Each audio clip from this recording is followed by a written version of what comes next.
అస్సలాము అలైకుం ఫ్రెండ్స్. ఈరోజు recipe వచ్చేసైతే పనగొంటాకు fry చేస్తున్నానండి.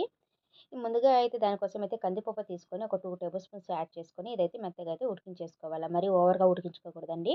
తర్వాతగా పనగొంటాకు ఇలా సన్నగా కట్ చేసుకొని వాటర్ అయితే ఒక హాఫ్ గ్లాస్ వాటర్ అయితే యాడ్ చేస్తున్నాను. వాటర్ అనేది చూసి యాడ్ చేసుకోండి. రుచికి అంత ఉప్పు కూడా వేసేసి మెత్తగా అయితే ఉడికించుకోవాలా. పనగొంటాకు చూసారా మనకి ఇలా ఉడికితే సరిపోతుంది.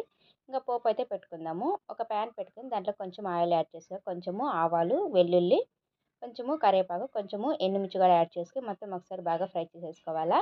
ఇవన్నీ ఫ్రై అయిపోయిన తర్వాత పొరగొంటాకు వాటర్ అనేది ఏమీ లేకుండా మొత్తం వేసుకొని బాగా ఫ్రై చేసుకోవాలి. పొరగొంటాకు కొంచెం ఫ్రై అయిపోయిన తర్వాత ముందుగా మనము ఉడికించి పెట్టుకున్నాం కదా కందిపప్పు, ఆ కందిపప్పు కూడా యాడ్ చేసేయాలండి. ఆ కందిపప్పు కూడా యాడ్ చేసుకొని మొత్తం ఒకసారి అయితే బాగా కలుపుకోవాలా.